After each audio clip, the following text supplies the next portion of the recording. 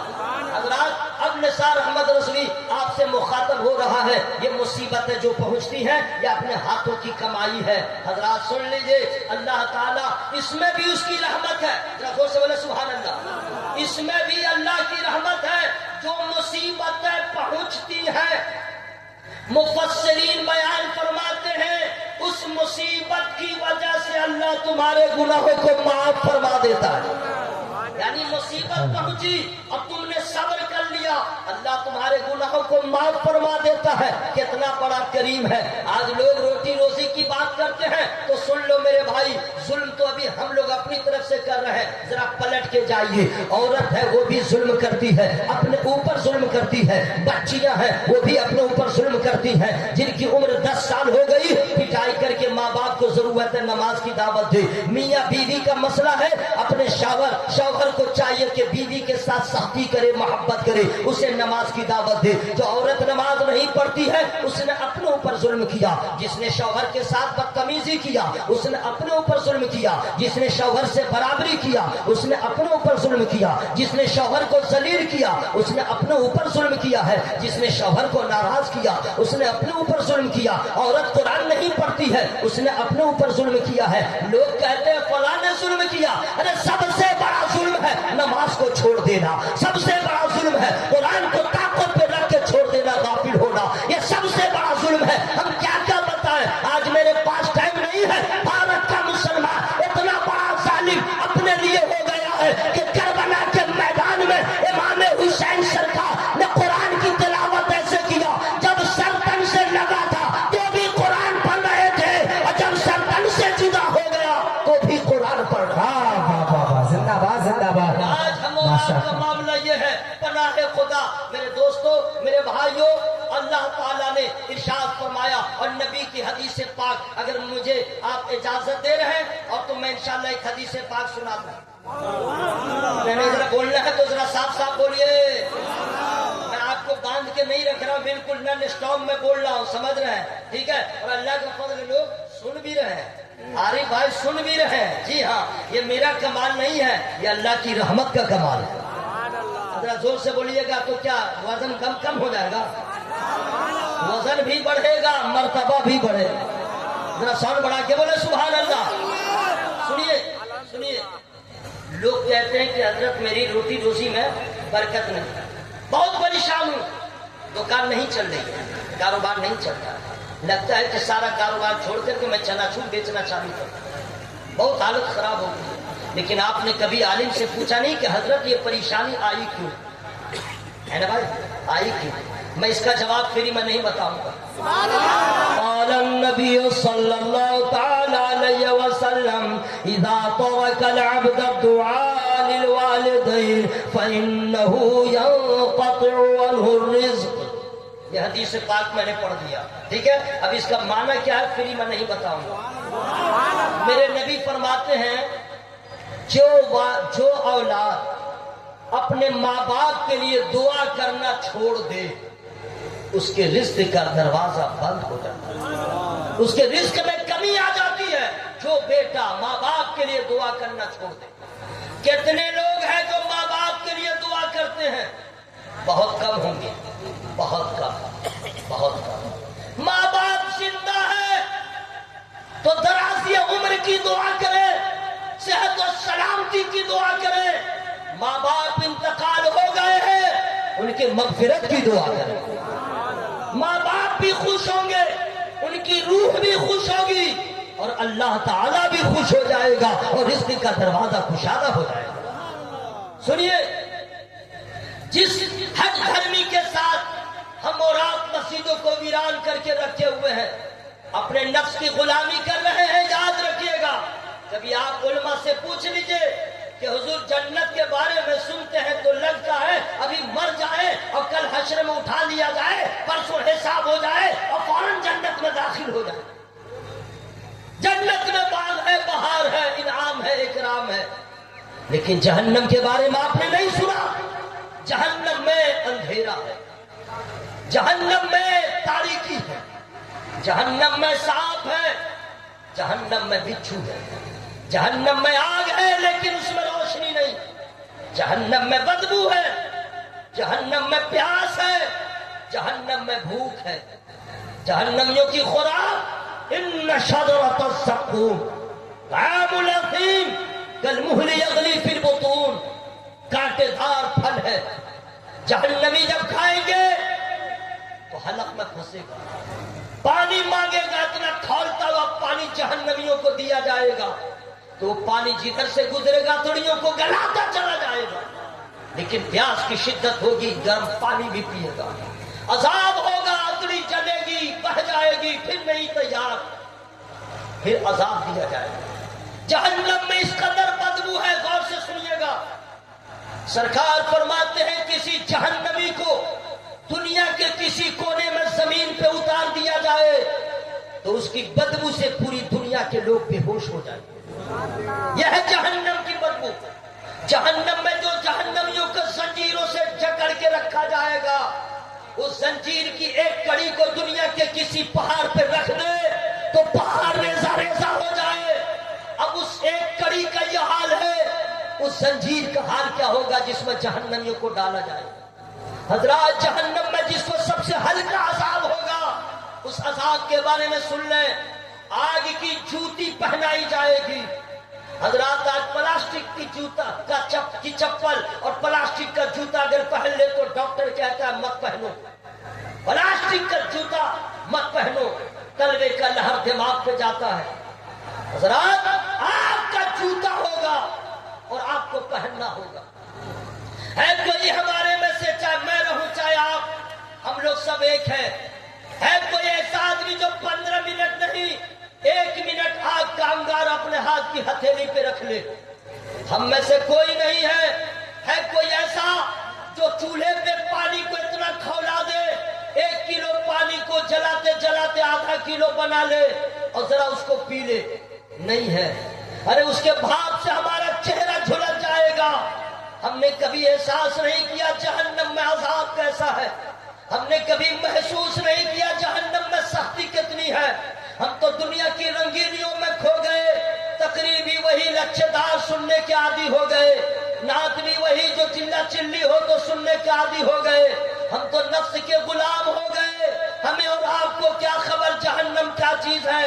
میرے دوست، میرے نبی نے ہمیشہ ایک دعا کیا، اللہم ربنا آتنا فی الدنیا حسنۃ وفی الآخرۃ حسنۃ وقنا عذاب النار۔ ہمیشہ نبی نے عذاب جہنم سے پناہ مانگا ہے اور ہمیں تلقین کیا ہے، اے لوگوں جہنم سے پناہ مانگو۔ جہنم کو تم نے سمجھا نہیں ہے، جہنم کو جانو کیا چیز ہے۔ جہنم میں وہی لوگ جائیں گے جس سے اللہ ناراض ہوگا، جس سے نبی ناراض ہوں گے، جس سے ماں باپ ناراض ہوں گے۔ جہنم میں وہی لوگ جائیں گے جو شراب مسلمان ہو کے شراب پیتا رہا، توبہ نہ کیا۔ وہی مسلمان جہنم میں جائے گا جو حرام کا کام کرتا رہا، بغیر توبہ کیے مر گیا، ماں باپ کو رلاتا رہا، بغیر توبہ کیے مر گیا، زمین کو غصب کیا، بغیر توبہ کیے مر گیا، جھوٹ بولتا رہا، بغیر توبہ کیے مر گیا، وہ جہنم میں جائے گا۔